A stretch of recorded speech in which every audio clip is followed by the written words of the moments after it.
Hello, friendly neighborhood nerds. If you want to hear interviews from industry pros, get first looks, and have access to endless comic content, don't forget to like, subscribe, and ring that bell! What's up, friendly neighborhood nerds? This is Judah Rad, and I'm here with Robo Strange and Respawn! Today, that's the voice I use when I say your name! Today we have a very special guest. He writes Wanderers of Melisanda and Second Shift for Accidental Alien. His Kickstarter is live until September 1st, and he is also a former pro wrestler. We would like to welcome Scott Lost to another episode of The Kick Boost! Boost. Thanks for having me, guys. I appreciate it. So that voice you were doing, was that Mickey Mouse specifically, or?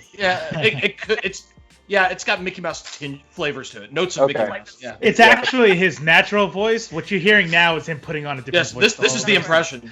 Oh, yeah. Okay. All right. Sometimes it falls out, and I go back to this, and it's really awkward. I get it. So before we even get started, just how are you doing, Scott? Tell me, how's it going? I'm good, man. It's friggin' hot over here in San Diego. We got a heat wave like the last week and a half or so. So. Oh shit. Yeah, that's pretty rough. But beyond that, everything's good. I can't complain too much. Nice. I'm just going to jump straight in. I was looking at the Kickstarter. So you've already been funded, but that doesn't mean that people shouldn't go and buy the books because they're excellent. But it mentions that you grew up reading superhero comics and then you sort of were trying out this manga style with this title, right? But what I want to know is, because I'm seeing that sexy bookcase behind you, what's your collection like these days? What are you reading? It is mostly superhero-related stuff, but I have a tendency to buy a lot of Image comics and indie books. Nice. So, yeah, so when I work at the conventions, I like to support people around me. It's like, I'll check out everybody's stuff. It's like, if the art is good, like me being an artist, it's like, I have to like the art. And, you know, that's half the battle, right? So if I see people I like, I'll pick up their stuff. And, like, just if they're cool, too, like table mates next to us or something. I'll pick up some books, and mostly Image books because I like to support creators. Not so much Marvel and DC stuff, but once in a while I'll pick up, like Sean Murphy's White Knight stuff. Cool. Just some of my favorite artists. Like I'll pick up their stuff, even if they're on the big two. But yeah, it's mostly Image. Like you can see my Invincible. Yeah. Is that Fear Agent beside it as well? Yes. Yeah. Nice. Yeah, that's one of the best things he's ever written. I love it Remender so much. Fan? Yeah. He's one of my top guys too. Nice. Kirkman and Remender are my two guys. Those are my favorite guys. Oh, amazing. Those are very, very good choices. So, Scott, kind of walk me through. This is kind of an open-ended question, but what has your comic book journey been like so far? And kind of go into kind of who you are. Just tell us your life story, basically what I'm asking right now. Okay, yeah, no problem. Cool. Well, when I was a young kid, I would actually train myself to be a comic book artist. And even this summer, I wouldn't let myself outside until I finished one page of art because I knew you had to put a comic book out every month, so it was roughly a page a day. So as a young kid, I was training myself. And then in my later teenage years, wrestling was huge. And I became a pro wrestler for 10 years. But took a 10-year hiatus from drawing comics to pursue that, and I was relatively successful. I had created a nice name for myself on the indies, but I found myself missing comics over the years and started drawing again my last year and a half when I was wrestling, and I was like, okay, well, I'm done because I want to go pursue this again. So it was very similar in the sense that on the indies of pro wrestling, you start off very small. You're trying to get people to discover you. The difference is with pro wrestling, you can wrestle 3 matches a week or whatever, so you can kind of get your name out pretty quickly. So I started generating a fan following relatively fast. With comics, it's a bit of a slog. You have to produce comics as fast as a pace as you can. Usually when you're on both indies cases, you're holding down a day job.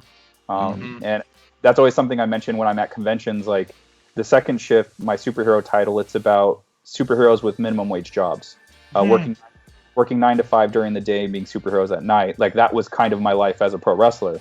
I was working a 9 to 5 and then wrestling over the weekend. Same with the comics. I'm working a 9 to 5 job, but I'm also producing these books. So doing comics is my second shift.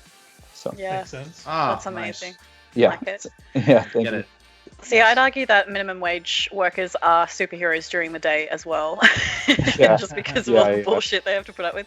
But so Wanderers of Melisanda is the current Kickstarter, as we said, ending September 1st. There are plenty of previously funded projects that Scott has. If our audience is curious about any of those other ones, just have a look on Kickstarter. And I want to know, for comic creators, what is the Kickstarter process like, Scott? Like, what advice would you give to creators on that platform? Is it fun to work with? Are there problems with it? Fun is an interesting word. I wouldn't say that it's fun, but it's not hard. It's not a hard process to do. They walk through, for Kickstarter specifically, I haven't used Indiegogo or anything else, but Kickstarter is very straightforward on how to use it. They walk you through the steps. They let you know what you'll need. You need like a thumbnail image that you'll see on their website. You usually need a video.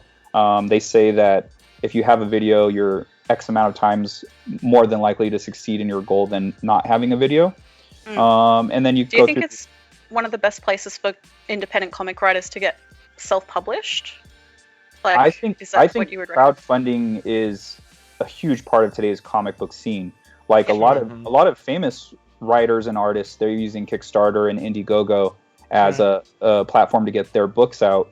Like, okay, well, maybe Image passed on this, or maybe they don't want to go through Image for this reason or whatever company, right? So they're just going to go take the Kickstarter route. Well, I have, these famous people. I have my fan base, so let me just put it out, because they look at my social media anyway. Let me do Kickstarter. I get 100% of the proceeds or whatever, and so they do it that route. And then a lot of times it's kind of like a double dip. Then they'll put it through a brand. Someone else will pick it up, and then they'll distribute it through the stores that way. People still have to crowdfund for Image. Like even if you get your pitch gets approved by Image, you still have to crowdfund, because unless you're like a massive name, then you have to finance your own project. So I think so it's kind of just I agree. It's like the future.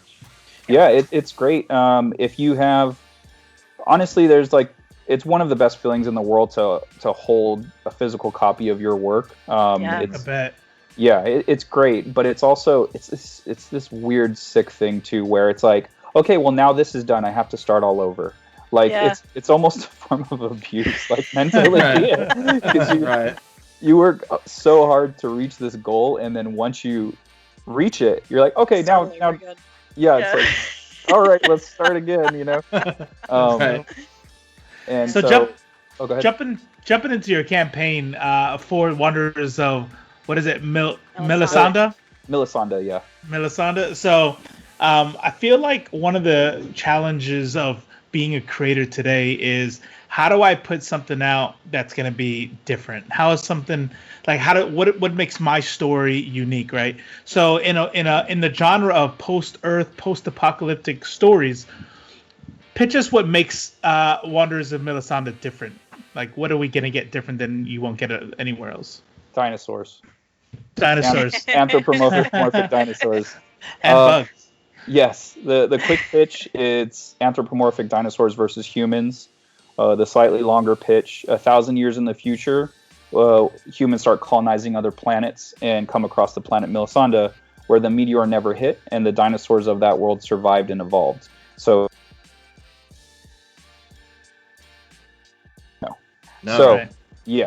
So that's Wanderers of Melisanda. Those anthropomorphic dinosaurs are very hypocritical, by the way. One of them refers to the human character as a meat bag, and I couldn't help but think, you're also a meat bag. Right. Smaller brains. That's right. That's it. It kind of gave me Dinotopia vibes. Do you guys remember that? It was like a... Yes. Yeah, it wasn't anthropomorphic dinosaurs, but it was definitely like people living with dinosaurs, and they kind of had them as like cattle and... Interesting. Yeah, they were working together, and I loved that series so much. It was super popular, and going back into this, it was like full nostalgia hit. Sorry, was that a cartoon, a comic, or it's a children's book, so it's not even really... Yeah. I would say it's similar to a comic, but it's, man, the illustrations... I'm glad you reminded me. I'm going to find it later, because I haven't thought about it. We should do a side-by-side, because that's the vibes that I got when I was reading. Yeah, Melisanda. I'm definitely going to read that after we're done with this. So if you like Dinotopia really awesome. at 10, you'll love Wanderers of Melisanda at 30. That's it. Yeah, this is like I always tell people like just quick mashup stuff, because some people even want a quicker pitch than, the humans versus anthropomorphic dinosaurs is pretty fast. But I'll say Avatar: The Last Airbender meets He-Man meets Dinosaurs. Like, I don't know your guys' age ranges, but Dinosaurs was a cartoon where it was like anthropomorphic dinosaurs come to Earth. There's also Dino Riders. You guys remember? So when you were talking, yes, Dino Riders, yeah. So Dino Riders is kind of the same as was it Dinotopia? Dinotopia, yeah. So kind of similar in a way. Cool. But they would be like, it would be cool because they would have the was it the Stegosaurus, right? Like, Stegosaurus has that giant shield on its back, right? Mm-hmm. Sweet. That's the one. Plates, yeah. Yes. So it would just be, you just see the Stegosaurus walking by, but when it turned, there was a guy on a gun holster, like. Yes. So cool. That's awesome. Rad. Yeah. So check that. This is a very the underlying concept here is very poignant, because this is the future where humans have completely fucked up the world, and now they're trying to live somewhere else. And right now we're actually fucking up the world. So how much of this concept was kind of inspired by real world events, and what were you kind of trying to say here? I'm not saying that this is actually what's going to happen, but. Right, but. But. Yeah. I actually came up with the idea of this book a long time ago. It was mostly kind of like Akira inspired in a way. I took that out of the pitch because everyone's like, I don't see the Akira, but there's like stuff that's going to come up eventually that's Akira-esque, and eventually. And so I was like, well, right now what's going on is like the books I mentioned, and so easiest way to get people there.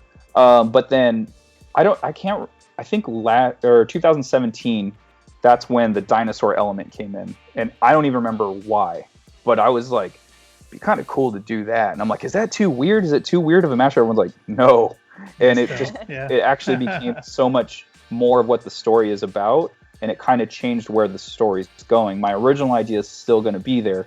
It's kind of like I don't know. Are any of you guys creators, writers, or artists, or anything like that? As a hobby, but not really. So you'll find a thread, right? You'll find this one idea that you have, and you're like, hey, that can be something. And so that's what I had for Wanderers initially. I'm like, yeah, here's the through line for it, and here's the beginning, here's the ending. I already figured it out. And I was like, oh man, that's so cool. And I was like, all right. And it still kind of had the underdeveloped planet, vibe that was going to be there, but there's like a futuristic element that will come to be. And other elements as well, like stuff from Earth that we're like, hey, how's that even possible? And then you'll also see it reflected in Wanderers. Interesting. So, so like I'm a little fascinated by pyramids and stuff. So that element will appear in Wanderers. Nice. Some of that ancient alien stuff. That's right. Yeah. How did it get here? So we were monkeys the whole time. The whole goddamn time. You maniacs! Yeah. So I like the giant crabs. They're cool. And scary. Do you have weird question? Do you have a fear of giant crab-like monstrosities? I could see Robo is like, is he going to ask if he has crabs? I thought about it. Crabs, I have them, I carry them. I thought about making that joke, but I controlled myself. You guys should have given me the benefit of the doubt. No. Right. Anyway. No, I wanted to happen. No, I think crabs are delicious. They are delicious. Imagine how much meat just gonna feed. Yeah, exactly. Pick you up. Imagine how much meat you get out of that. Feed a whole family. That'd be awesome. Yeah. It just so happened when I was writing that. Okay, so you guys saw on my Kickstarter, I had multiple projects that were funded. The last 4 years, it's been accidental alien projects. So my first two or three Kickstarters were Second Shift related. And then I met everyone and wanted to help them out and get stuff printed for them. So I was like, okay, well, I do this annual Kickstarter usually for my books, but we can do an anthology. So I didn't want to limit anybody's creativity. So I said, you guys can do whatever you want. You get 6 pages of story in your own cover. And you basically got a year to do it. And they're like, okay. So, whoever finished. So my first story was the first 6 pages of Wanderers #1. So that's actually a short story in the 2017 Accidental Alien Anthology. Nice. So I was just like, all right, what can I do with this? I've been wanting to get this book off the ground forever, but Second Shift was so time consuming that I never was able to do it. So it was 4 years from when I thought of the story to when I actually executed the story. And so I'm like, okay, what can I do? And I was like, okay, yeah, this is a great idea. That's actually, now that I'm thinking about it, that's when the dinosaurs hopped in, but I don't remember why. And my niece, my goddaughter, she just so happened to have went to a fair and won a crab. And my sister's like... Won a crab? Yes, like a little hermit crab, like a very tiny... Okay. Yeah. Oh, nice. And she like had it for 2 or 3 weeks or whatever, and she was already bored of it. She's, a child. So my sister's like... And I would always make sure to feed it, and I would call it Hellboy because he was red and he had one giant whammer. And one small one and one giant one. So I was like, oh, Hellboy. So that was his name. And That's then she awesome. was like, do you want this crab? She's like, because you take care of it more than she does. And I was like, yeah, okay, I'll take the crab. So I just happened to have a crab when I was writing and drawing the story. And I was like, oh, fuck it, I'll put this crab in here. And he's there, so I had great reference for him, and so, Yeah. Awesome. That's pretty dope. yeah. So, yeah, that's why there's a crab in the first part of the story. So I'm looking at these anthropomorphic dinosaurs, and you kind of already answered the question, but as far as like, did this planet then have these species that evolved without having gone extinct? Are you gonna dive into that at all, or is that just a point of fact? Like, this is what happens, but are we gonna go into their evolution and how they were in the past? It would be something cool to do. As of right now, I don't have a plan for it, but I wouldn't mind doing side stories where they went down that rabbit hole. Like in the issue 1, there's a part where Lee is like talking to Mars, and they're looking up to, like, it's where you see all the ships leaving Earth. Yeah, you see the ships leaving Earth and landing in different planets and whatever. So where he kind of gives an explanation as to how they got there or whatever, give everyone backstory. So basically in the third issue, they're going to be wandering, going to a different part of, the world. So they'll be with certain characters you guys saw. I don't want to say out loud just in case anyone's going to back the comic and hasn't read it. So, right. but it leads you there, right? So there's time for conversation. So that might be part of the story that happens. Overall, this is kind of a journey of the two main characters trying to reunite with their family, and going through little journeys along the way. That's how come I always mention like Avatar, like The Last Airbender. It's like, well, Aang went to all these different villages and did all these different things till he got to where he needed to be. It's very similar in that sense. So but it'll take you all over the world. That's cool. So that leads me to a follow-up question that I just thought of just now. You said there's ships that went to other planets. Yes. Future projects, will we get to see anything about those other planets? Oh yeah, I would love to do that. That's one of the elements that isn't touched on that much in the story so far. Because we're just discovering this world and exploring it. But like you almost forget that it's like, oh, we're space adventuring humans already. Like this just happens to be one that's kind of on the lower end of development, Right. So, and it's been happening since before Earth became unlivable. So the technology is super advanced. Yeah, that makes sense. Yeah. Yes. So and then there's always, it's kind of like the Star Trek thing where they're not supposed to, do you guys watch Star Trek? Oh, or at least have seen a little bit. Next Generation, That's the that's the best. TNG's the yeah. best. Oh, who's that?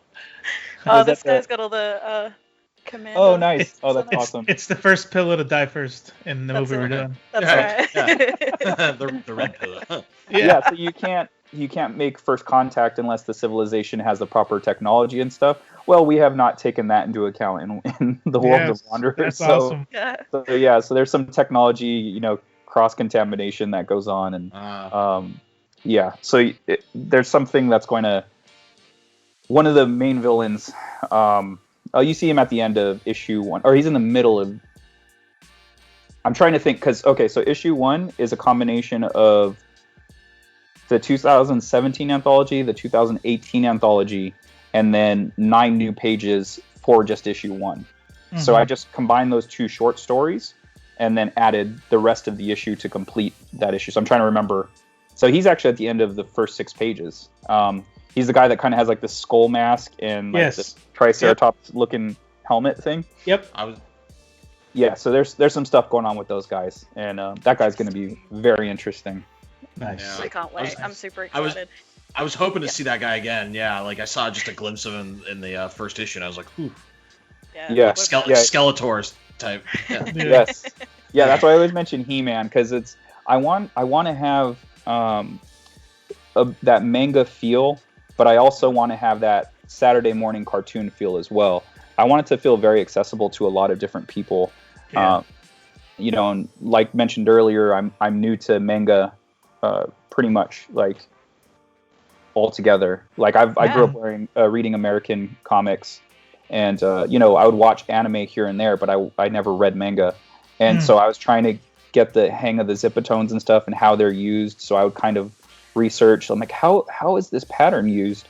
And I just couldn't find a consistency, and I'm like, I think it's just used to emphasize how that panel's feeling, like how that artist would use it. So after a while, I stopped caring how others would use it and just started using it the way I use it. So is Zipatone, because I had a question, this is actually an excellent segue for my next question, because I was going to ask you about that transition to that manga type style. But Zipatone I hadn't heard of before. Is that like screen tone, similar thing where you're applying textures and stuff? Okay, okay. Yeah, Zipatone is just it's Q-tips. It's the name of a brand. So it's Q-tip is a brand. Like right. The dot pattern. So Zipatone was a company that used to exist, and so the screen tone Zipatone, same thing.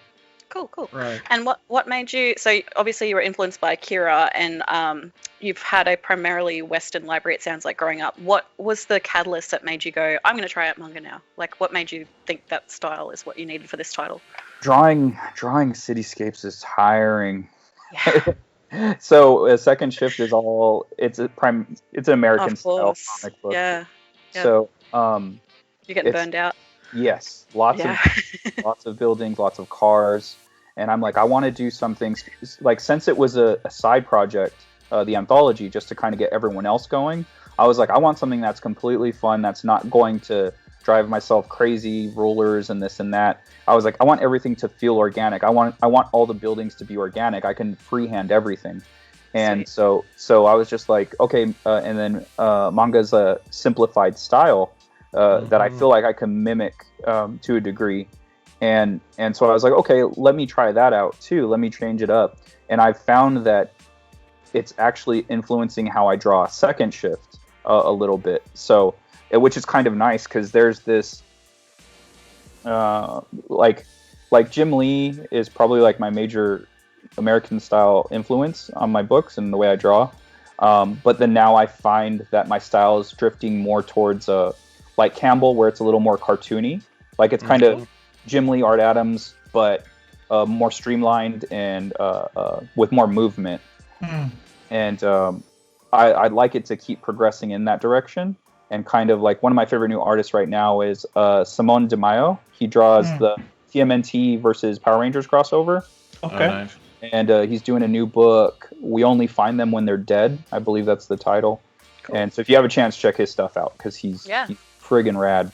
But his is, so like I kind of want mine to be an American style influenced by manga and animation, and where his is manga with the influence of American style comics. To me, so it's like yin yang. That's cool. Nice. Yeah, that's so he has great movement to his stuff, and I'm just like, I see it and I'm just blown away. I'm like, this it's like still images on the paper that look like they're moving, and I'm like, this is just, it's amazing. It's so good. That's awesome. So when we're talking about creating comic books, other than money, right? So that's the biggest one. What would you say is the biggest hurdle in getting comic books created today? Well, luckily I'm the artist, so that's the thing that costs the most when you're creating. So, and I have a writer. My writer actually met when I was wrestling. We liked all the same stuff. Like a lot of wrestlers like comics, not all, but a lot. So, but he was into comics. comics, Bruce Lee, basketball, sneakers, like all the stuff I'm into, he was into. Sure. And I'm like, oh, that's crazy. And so he would give me his stories that he was writing, and like they're great. And he would always try to get me to draw his books. And I'm like, well, I'm actually going to draw my book. I can't draw 2 books. I'm like, maybe you want to write my book. And so I told him what my characters are about and what the story's about. And I gave him and one other guy a premise. I said, hey, here, these are the characters. Here's their hopes and dreams, what they're like. Have them have a conversation inside of a restaurant. Like, just let me hear what that sounds like through your lens. And my writer crushed it. I was like, whoa, this is crazy. Like, this is a conversation by the people that live in my head that I didn't write. I was like, that's it's incredible. Yeah. That is awesome. And then for him, it was the opposite, where it was like, whoa, I wrote that and you drew what was in my head. You know, I wrote that down on paper and now they're alive. I see them. So it was That's just awesome. kind of, yeah, it was kind of this great feeling of okay, I got my writer, I'm the artist. And then, you know, what's cool in that process is like, he's not like a guy that's like, well, give me money first before I write your script. It's like, Sure. we're friends. Right. We're going to do this project because he wants to write and I want to draw. So that was like half of the funds right there is taken care of. It's like, don't worry, we'll get paid when we get paid, you know? And so finding a colorist was kind of difficult, but I got lucky. One of my buddies used to be a colorist for Image Comics. Like, he was a freelancer. Oh, And wow. Mark Letzman, he actually colored Officer Down. Sweet. Oh, Yeah. So Okay. I hit him up. I said, hey, I know you're busy and you're a little out of my price range. You know, like, where can I find colorists? So he referred me to this site. Honestly, it was so long ago, I can't even remember. It's like 8 years ago. So he gave me this website and he goes, okay, just post up, you know, what the project is and whatever. And like, don't tell them how much you can afford to pay them right now. See their work first and then kind of negotiate with them. I'm like, well, I don't like that style. Like, I want to be upfront. I don't want to play around. You know, I don't want to have these amazing colorists come at me and they're like, okay, well, $75 a page. It's like, well, I can't, I'm poor. I can't afford $75 a page. So Yeah. it's like, hey, here's X amount that I can afford to pay you. It's 24 pages and a cover. This is what I can afford. And so I got a lot of people that weren't good, but then I got one guy that was amazing, and that was my colorist, and Joaquin Pereira, and he's from Argentina. And so the dollar goes a little further over there. So I got really lucky that he was willing to work with me on it, because he's fantastic. I sent you guys, I don't know if you had a chance to read it, but Second Shift 7, he's been my colorist through all of my books. So we're at Second Shift. We've done 1 through 9. So I'm right after Wanderers is over, I'm working on 10. So yeah, he's been amazing. You know, and as time's gone, paid him I was more. saying too, sorry, this is a complete sideways thing, but the end of Night Shift is there's this really cute, massive monster thing that you've got, and he's In 7? adorable. Yeah, In 7? yeah, with the mouth. Yeah. Oh yeah, the two little things that That's crawl up right. in the mouth. Yeah, And I yeah. don't- well, yeah, that massive, like, he's almost a tarantula type monster dude, and he's got those little like bug eyes on his. Oh yeah. Yeah. So he was like, we put him as the picture in our chat, which people won't be able to see on Skype because he was just so adorable when we were reading that. But the coloring's great. Coloring's excellent. Yeah, he's awesome. There's actually, so we did in the 2019 Accidental Alien Anthology. I wanted to switch it up. So what I found at conventions is people that bought the Second Shift, they didn't necessarily buy the anthology, which had the Wanderer stuff. And I'm like, how can I cross promote those? Like, how can I do it? So the 2019 anthology was a creature feature, and I was like, I know what I'm gonna do. The Second Shift 7 already came out, so it already had the kaiju, and I was like, I'm gonna do the origin of the kaiju. That's the word I should have used. Yep. Yeah. Yeah, nice. Yeah, monsters, same thing. Yeah. So Yeah. like, so the 2019 anthology has the origin of the kaiju. I'll send you guys the PDF on it. Sweet. Yeah. Amazing. And He's I did super cute.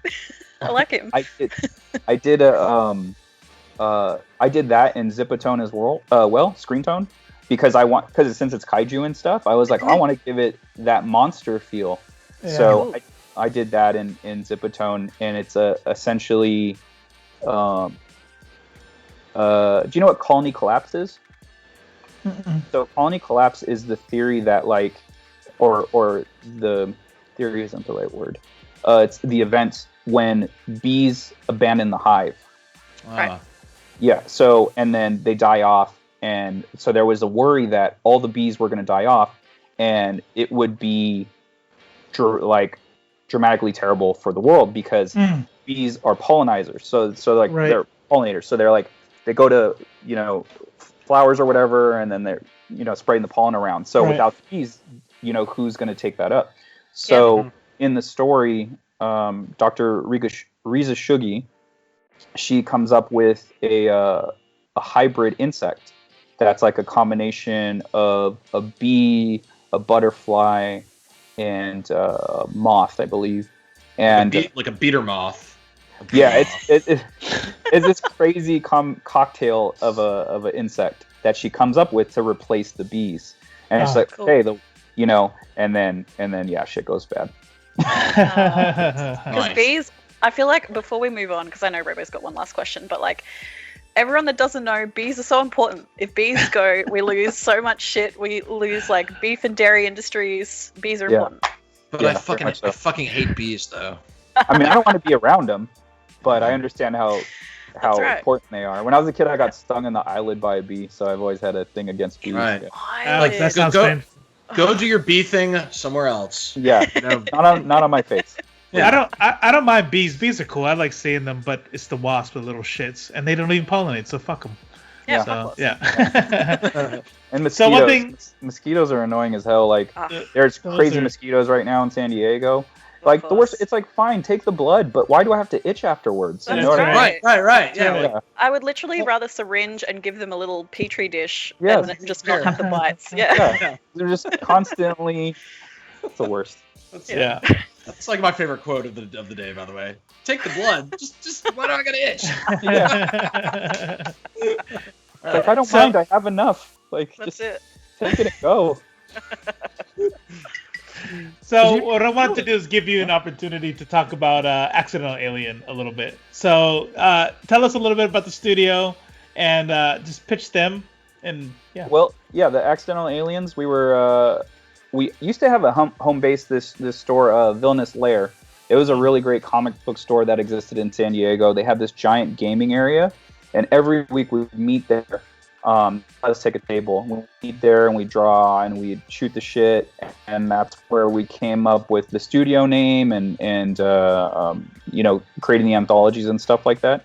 But we did meet I think it was before we actually started this podcast. So we met at a small convention called San Diego Comic Fest. It was a bunch of local artists, and I was kind of looking around at people's stuff, and I was like, oh, that guy's pretty cool. Like, he's got good stuff. And someone came up to me and was like, hey, I really like your stuff. I was like, oh, that guy's really nice. And I went and looked at his stuff. I was like, whoa, his stuff's really good too.